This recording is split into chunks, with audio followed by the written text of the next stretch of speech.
Good morning, friends. It's Heather, Bush Poppy Farm.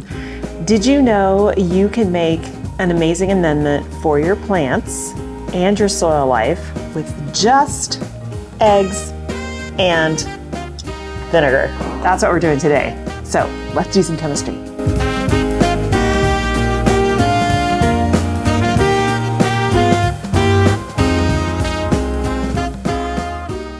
So what you've probably heard a lot is the three letters NPK.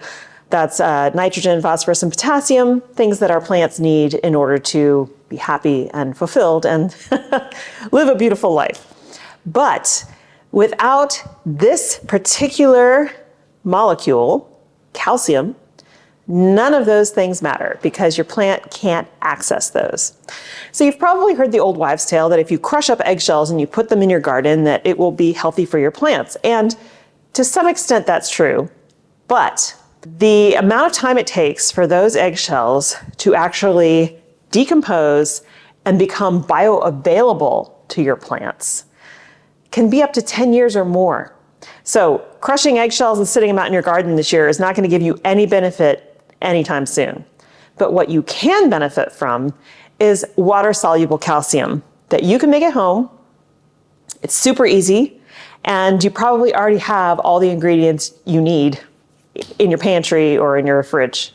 So what you need for this amazing amendment for your garden is calcium carbonate, and we are going to be using eggshells. You can use oyster shells as well. Some people even use bones like cow or pig bones, but eggs is super easy. Pretty much all of us have them. And so eggshells, that's going to be the calcium carbonate. Then we also need acetic acid, and in this case it's vinegar. That's what most of us are going to be using. It doesn't matter what kind of vinegar. I happen to have apple cider vinegar. It depends on where you live and what you have. Plain white vinegar is just fine. You just need acetic acid. So the chemical experiment here is that we have calcium carbonate and we combine it with acetic acid. Then we have a chemical reaction that occurs. Carbon dioxide is released, as well as a little bit of water. And what you're left with is calcium acetate. Now, calcium acetate is a highly bioavailable form of calcium for plants. They can take it up immediately, either through their roots, if you do a soil drench, or through their leaves, the stoma on their leaves, through a foliar spray. So we're going to make this today. It is super easy. You can do this in your home, although it does get a little bit stinky because we're going to be cooking the eggshells. So you might want to do this outside, or I know some people who do it on their grill outside, but it's super, super easy. So we're going to make this, and it won't be ready today, but I'll show you the reaction, and then we'll talk about how you use it, what the dilution rates are, and all that good stuff. Okay, so all we need is a pan. I have an induction stove, so we're using cast iron. And I'm gonna put it, I don't know, medium high. So basically what we're gonna be doing is cooking down these eggshells. And the reason we're cooking them down is that eggshells have albumin in them, you know, like the leftover whites and stuff. And that, if you don't cook off the albumin and stuff, it can cause what is left over to not be shelf stable. So basically we're trying to get rid of all of these little pieces in here. Now some people like to wash out their eggs. You can totally do that, or you could just cook them off in a pan. So this takes a little bit of time, anywhere from 20 to 45 minutes, just depends on how much heat you use. You don't want to pulverize these.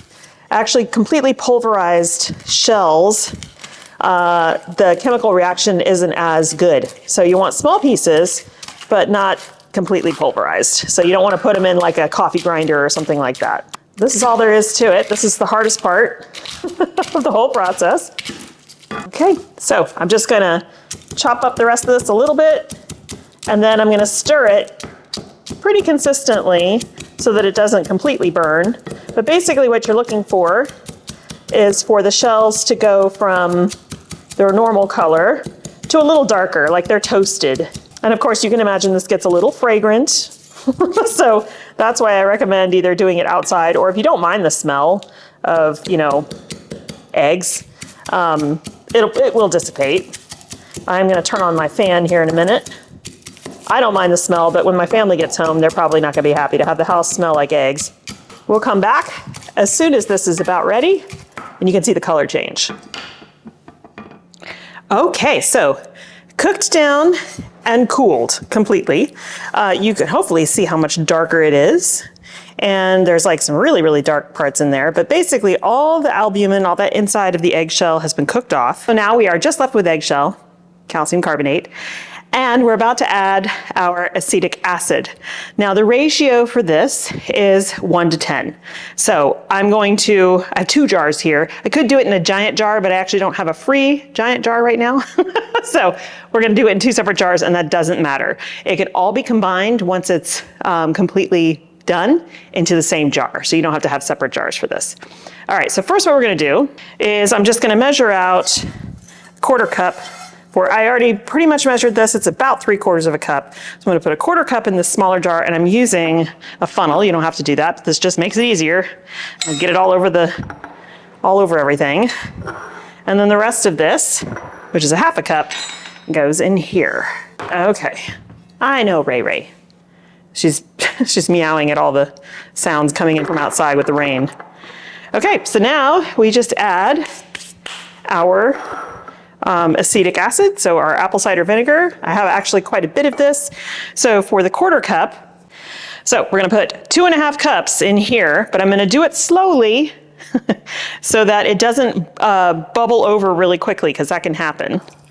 And the reaction will start taking effect almost immediately. All right, I'm gonna do the same thing over on this side, only this side gets more. It's gonna get 5 cups. So you want to see this. So there's bubbles coming up. There are eggshells floating up and down. So the bubbles are carbon dioxide that's being given off as the acetic acid mixes with the calcium carbonate. And the reason the eggshells are bumping around like that is that they are releasing their carbon dioxide. So they float to the top, they release the carbon dioxide, and they sink back down to the bottom. And you can see it's a very active reaction. Same thing over here. This one needs more vinegar, but I'm gonna get that in a second. Next step is we simply cover them. Now you don't wanna put a lid on these because there's a chemical reaction going on. Carbon dioxide is being released. And so, if you put a lid on it, then that carbon dioxide will build up and you could explode your jar. It's kind of like with fermentation. You want to make sure that it can breathe, but the reason we're putting this on here is twofold. One, it tends to produce a lot of foam, and so if you don't put a cloth cover over it, then that foam will get all over every place. So this way it kind of keeps it clean. The second reason is that this will prevent you from getting any gnats or fruit flies or anything like that in there to mess up your concoction. Okay, so now what? So this needs to sit 7 to 10 days, and it will be doing that bubbling the whole time. Not as extreme, it'll definitely slow down quite a bit, especially as you get further along in the process. You will know it's done when there are no more bubbles, and it just looks flat. That means all the carbon dioxide has been pulled out of the eggshells, and you are left with no more vinegar either. You're left with calcium acetate. So you don't need to worry that you're putting vinegar in your garden. You're not. You're putting a different substance altogether in there. So a couple of things. Put this in kind of a cool, dark place. It doesn't have to be dark, not like a dark closet, but just not sitting in direct sun. And then just check it every day and see how it's going. Like I said, 7 to 10 days. 10 days is better than 7, but you'll know for sure that it's done when it stops bubbling. Now, dilution rates, very easy. First of all, this is shelf stable. Once this is done and you decant it into a jar, it's there forever. It's never gonna go bad. This is not fermented. This is not a fermentation process. This is a chemical reaction, similar to fermentation, but it is shelf stable. You can stick it in your greenhouse or in your cabinet or whatever. Just make sure you label it. Because you don't want somebody thinking it's apple cider vinegar, because it's gonna look like that, only darker. But the dilution rate is roughly between 1 in 500 or 1 in 1,000. So for easier thinking of that, think 1 teaspoon per gallon of water. So you can imagine how far this goes. Now, there's been a lot of research on what calcium does, especially water-soluble calcium for plants. Like I said in the beginning, you can use it either as a foliar feed, spraying on the leaves, or a soil drench. Now, a lot of the research indicates that the soil drench is more effective because plants take up the calcium better that way through the soil, through their roots, than they do on their leaves. But lots of farmers I know use this as a foliar feed, and it works as well. So probably not as effective as a soil drench, but it does still work. Calcium is extremely important for the structure of the cell walls in plants. So without it, or with low calcium, you get a breakdown of the cell walls. And so for flower farmers, if you've got flowers that are splitting stems, or the stems are very droopy and they should be nice and firm, you probably have a calcium deficiency. We also know somewhat that calcium is involved in blossom end rot on tomatoes, but that's also related to water and the inconsistency of it. So there's a combination there. But using this, first of all, is never going to hurt your plants. Secondly, it can help them. Another thing to consider is your pH. If you don't know the pH of your soil, you can get a simple test kit at the nursery or the hardware store or wherever.